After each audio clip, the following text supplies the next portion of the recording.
From shadowy palace corridors to battlefield innovations, ancient China's dynasties held dark secrets that shaped history. Journey with us through centuries of power struggles, hidden technologies, and palace intrigues that transformed the Middle Kingdom forever.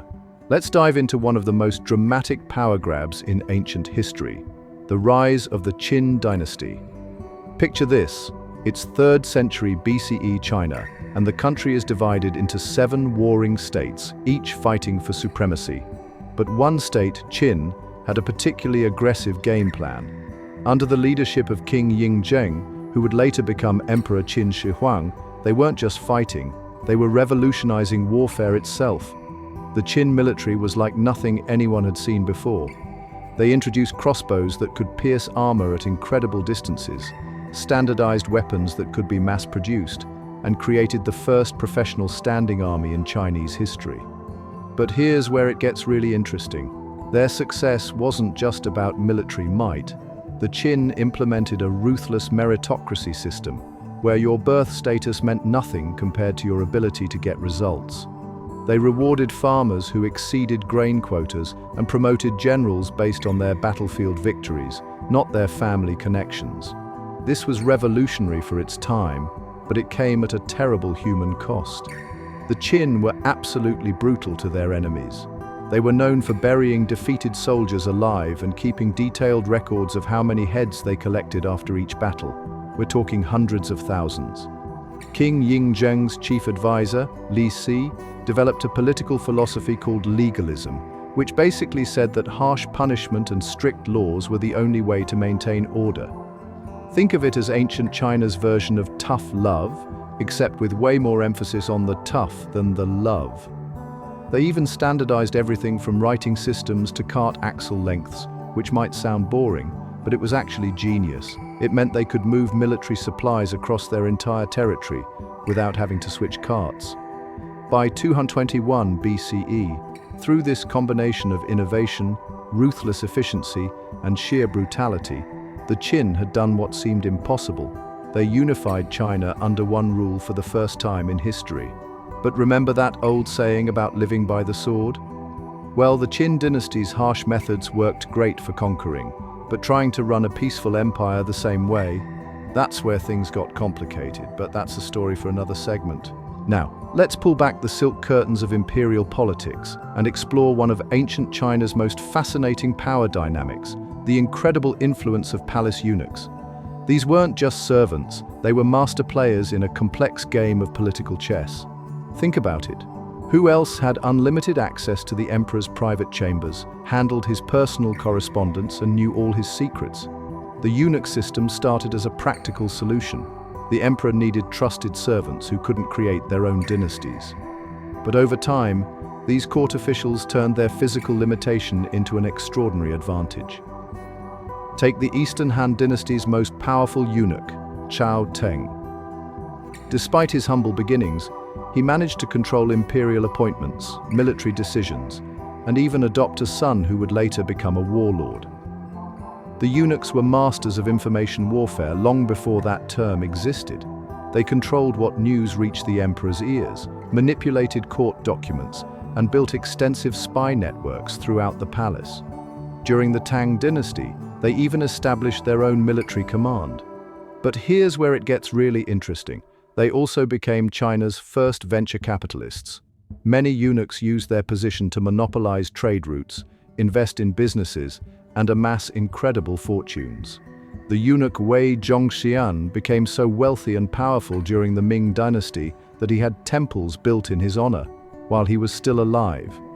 This was completely unprecedented. Their influence wasn't just limited to politics and money, they shaped culture too. Eunuchs were often highly educated and became patrons of the arts, sponsoring poets, painters, and scholars. Some even became accomplished artists themselves. But their power came at a price, both personal and political. The palace was a dangerous place where one wrong move could mean execution. Eunuchs had to constantly balance between different court factions, navigate complex alliances, and watch their backs for rivals plotting their downfall. They formed their own cliques and power networks, sometimes even controlling the selection of new emperors. The most successful eunuchs were master manipulators who understood human psychology. They knew when to flatter, when to threaten, and when to play different factions against each other. Think of them as the ultimate political consultants, but with way more direct power. Their influence was so significant that some historians argue they contributed to the fall of multiple dynasties through corruption and power abuse. Yet without them, the imperial system might not have functioned at all. They were the oil that kept the massive machinery of Chinese bureaucracy running, for better or worse. Now, let's step into the shadows of the Forbidden City, where family ties meant little when power was at stake. The sprawling palace complex, with its 9,999 rooms, wasn't just an architectural marvel. It was a deadly maze of political intrigue where royal family members often met violent ends. Take the Ming dynasty's Zhengtong emperor, for instance. In 1449, his own uncle basically orchestrated his capture by Mongol forces, then swooped in to take the throne for himself. Talk about family drama, but that's just the tip of the imperial iceberg. The palace halls witnessed countless poisonings, often using specially prepared dishes that would leave no trace. Imperial concubines would sometimes spend years plotting against each other's children, using everything from fake accusations to actual black magic. And yes, that really happened. One of the most chilling examples comes from the Qing dynasty, when Prince Yinreng was caught plotting to assassinate his own father, the Kangxi emperor. The twist? Some historians believe the evidence was planted by his rivals. The prince ended up imprisoned for life, probably going mad in confinement. The women's quarters, known as the inner court, were particularly dangerous.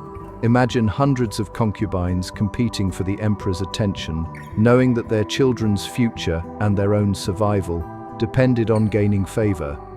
They'd employ an arsenal of tactics, from love potions and seduction to hiring assassins disguised as servants. The famous Empress Lu of the Han Dynasty took revenge to a whole new level. When a favored concubine threatened her power, she had the poor woman's hands and feet chopped off, eyes gouged out, and left her deaf and mute, calling her the human swine. Not exactly the fairy tale version of palace life. Even emperors weren't safe in their own home. They employed food tasters, switched bedrooms randomly, and kept their travel plans secret. The Jiajing emperor learned this the hard way when concubines tried to strangle him in his sleep. He survived, but the aftermath was brutal. The palace guard system was supposedly for protection, but it often became a tool for coups. Secret passages built for emergency escapes sometimes became murder scenes. Perhaps most fascinating were the elaborate systems of surveillance. Every room had ears. Servants, eunuchs, and guards reported everything they saw and heard. The architecture itself was designed to prevent conspiracies, with open courtyards and straight lines making it harder to plot in secret. Yet somehow, the plotting never stopped. The Forbidden City's dark history shows us that when ultimate power is at stake, even the strongest family bonds can unravel. These weren't just random acts of violence. They were calculated moves in a deadly game where the prize was the Dragon Throne itself. Let's explore one of the most ruthless aspects of Imperial China: the brutal competition between princes for the throne. While modern royal families have neat, orderly succession rules, ancient Chinese princes faced a deadly free-for-all where only the most cunning survived. Here's the thing about imperial succession in China. Being the eldest son didn't guarantee you'd become emperor. In fact, any son of any concubine could potentially claim the throne. This system created a powder keg of ambition and desperation. Take Prince Yong, who became the Yongzheng Emperor in 1722. Official records say he was legitimately chosen by his father, but historical evidence suggests a different story. Legend has it that he altered his father's will while the old emperor was literally breathing his last breaths. Talk about timing. But that's relatively tame compared to some succession battles. Princes would build entire intelligence networks within the palace, bribing servants and creating elaborate codes to communicate with supporters. They'd spread rumors about their rivals' unfilial behavior, a serious accusation in Confucian society, or plant evidence of treason. Some got really creative with their elimination methods. One popular technique was to recommend rival brothers for honorary positions in distant provinces, effectively removing them from the power center. Of course, many of these exiled princes would mysteriously die on their journeys. Poison was another favorite tool, especially slow-acting varieties that mimicked natural illnesses. Smart princes would build up immunity to common poisons by taking small doses from childhood, a practice called Mithridatism. It sounds like something from a fantasy novel, but it actually happened. The most successful princes understood that physical elimination wasn't always necessary. Sometimes destroying a rival's reputation worked better than assassination. They'd orchestrate elaborate scandals, forge documents, or manipulate their rivals into making political mistakes. They even employed feng shui masters to curse their competitors, because in Imperial China, spiritual warfare was just as important as physical combat. What's particularly fascinating is how these princes had to balance their murderous ambitions with maintaining a virtuous public image. They needed to eliminate their rivals while appearing to be model Confucian gentlemen. It was like playing chess while putting on a theater performance. One wrong move could cost you everything. The stakes were literally life and death. Losing meant not just missing out on the throne, but often facing execution along with your entire support network. This created some incredibly complex alliances and betrayals. Princes would sometimes work together to eliminate stronger rivals, only to turn on each other once the threat was gone. It was Game of Thrones centuries before George R.R. Martin was born. Let's uncover one of ancient China's most terrifying military innovations: their sophisticated chemical warfare capabilities. While we often think of chemical weapons as a modern horror, Chinese armies were using them to devastating effect over 2,000 years ago. During the Warring States period, military strategists discovered that burning mustard seeds and other toxic plants could create deadly smoke screens that did more than just block visibility. They could incapacitate or kill enemy soldiers. But that was just the beginning. By the Song Dynasty, Chinese armies had developed what they called poison fog bombs, early chemical weapons that combined arsenic and other toxic substances inside ceramic shells. When these shells broke, they released clouds of poisonous gas that could clear entire fortifications. The scariest part? They kept detailed records of their effects. Military manuals from the time described soldiers choking, their skin burning, and entire units being rendered helpless. Chinese engineers also created early forms of tear gas using lime powder and crushed herbs. They'd pack these materials into small clay balls that would burst on impact, creating clouds of irritating particles that could disable defenders on city walls. But perhaps their most ingenious and terrifying innovation was the soul-hunting fog. This weapon combined multiple toxic substances in a slow-burning shell, creating a poisonous cloud that would hover close to the ground and seep into enemy fortifications. Think of it as an ancient version of persistent chemical agents. The military applications weren't limited to battlefield use either. Chinese armies developed methods to poison water supplies using specific toxic plants and minerals that would make the water look and smell normal but cause severe illness. They even created early biological weapons by throwing diseased corpses into besieged cities or enemy water supplies. What's particularly fascinating is how they combined these chemical weapons with conventional warfare. They'd use poison fog to force defenders off city walls, then launch regular attacks while the enemy was in disarray. Or they'd combine toxic smoke with favorable winds to create deadly barriers that could protect their own troops' movements. These weapons were so effective that many Chinese military texts actually warned against their use, fearing they would make warfare too destructive. The psychological impact was often as powerful as the physical effects. The mere threat of these weapons could sometimes force surrenders without a battle. While many of these innovations were eventually lost to history, their development shows just how sophisticated ancient Chinese military science really was. They weren't just fighting with swords and arrows. They were pioneering chemical warfare methods that wouldn't be seen again for centuries. Let's uncover the chilling story behind one of archaeology's greatest discoveries, the terracotta army. While tourists marvel at these ancient clay soldiers, few know the dark truth of their creation and the tragic fate of their makers. When Emperor Qin Shi Huang ordered this massive underground army built, he wasn't just planning for the afterlife. He was making a bold statement about his power that came with a devastating human cost. The emperor demanded absolute perfection, and the artisans paid for it with their lives. Each warrior was crafted with incredible detail, unique facial features, realistic armor, and weapons that were actually functional. But here's the twist. These weren't just statues. The ancient Chinese believed these warriors would come alive in the afterlife, serving as the emperor's eternal army. The craftsmen used advanced techniques we're still trying to understand today, like chrome-plated bronze weapons that stayed sharp for 2,000 years. But the real horror lies in what happened to the artisans themselves. Historical records tell us that after completing their sections, many craftsmen were executed to keep the tomb's secrets. Imagine spending years perfecting these warriors, knowing each masterpiece brought you closer to your own death. The emperor's paranoia didn't stop there. He ordered booby traps installed throughout the tomb complex, crossbows that would fire automatically at intruders, mercury rivers that would flow beneath the floor, and complex locking mechanisms that would seal tomb raiders inside forever. The scale of this project was staggering. Over 700,000 workers spent 37 years creating this underground army. Many died from exhaustion or accidents, their bodies sometimes incorporated into the very walls they were building. Recent archaeological studies have revealed something even more disturbing. Evidence suggests some workers were buried alive with the warriors, perhaps to serve as guides in the afterlife. The emperor's obsession with immortality led him to demand increasingly elaborate additions to his tomb, each requiring more workers and more sacrifices.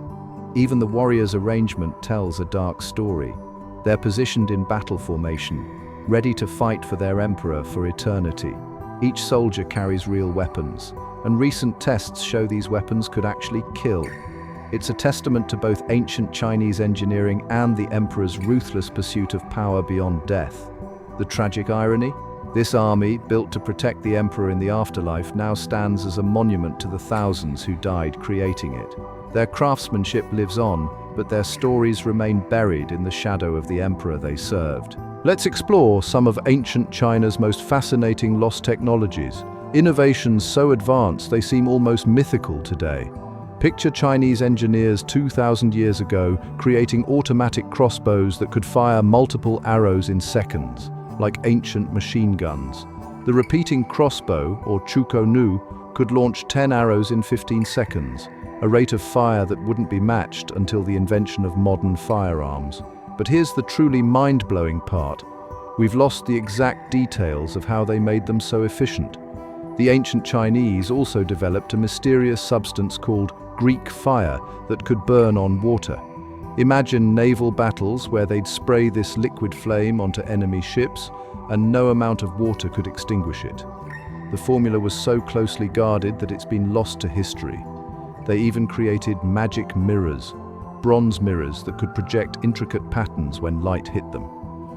Modern scientists are still debating how they achieved this effect. Some of their most impressive lost innovations were in metallurgy. They developed a technique for creating chromium-plated bronze weapons that wouldn't rust or lose their edge for thousands of years. We've found these weapons in ancient tombs, still sharp after 2 millennia, but we can't replicate the exact process they used. The ancient Chinese also created a type of flexible armor made from nanotubes of carbon, something we thought was a modern invention. They had sophisticated earthquake detection devices, temperature-regulated greenhouses, and drilling techniques that could reach depths of 3,000 feet using just human and animal power. Perhaps most intriguing were their aerospace innovations. Historical records describe flying chariots and man-carrying kites used for military reconnaissance. While some of these might sound like legends, archaeologists have found detailed technical drawings that suggest they really existed. Even their civil engineering achievements included lost technologies, like a special mortar made with sticky rice that created stronger bonds than modern cement. Many of these innovations disappeared during dynasty changes or were deliberately kept secret by their creators. Some were lost when imperial libraries were burned, while others faded away as their creators took their secrets to the grave. It's a reminder that technological progress isn't always linear. Sometimes remarkable innovations can be lost to time, leaving us to wonder what other ancient Chinese secrets remain undiscovered. Let's dive into one of history's most dangerous competitions, the lethal power games played by imperial concubines in ancient China. Being a concubine wasn't just about romantic intrigue, it was a high-stakes battle where women used everything from seduction to poison to gain influence. Think of it as a deadly reality show where losing meant more than just elimination. It often meant death. These women weren't just competing for the emperor's attention, they were fighting for their children's future and their own survival. The most successful concubines mastered what we might call palace warfare. They built elaborate spy networks using servants and eunuchs, carefully tracked the emperor's movements and moods, and maintained detailed knowledge of court politics. Some concubines became so skilled at manipulation that they effectively ruled China from behind the scenes.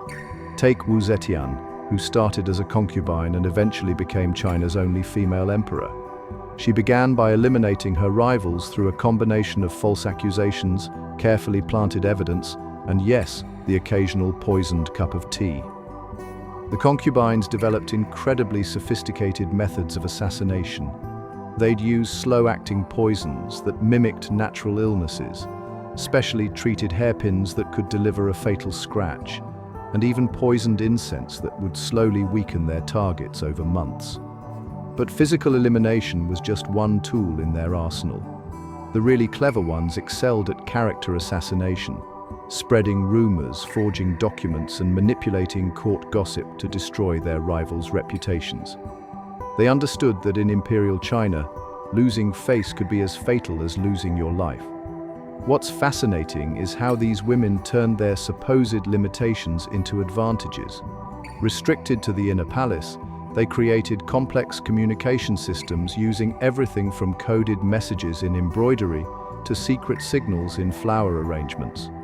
They transformed their beauty routines into opportunities for gathering intelligence, using their hair and makeup sessions to exchange information with servants. The most powerful concubines even influenced military and political decisions by carefully timing when to share certain information with the emperor.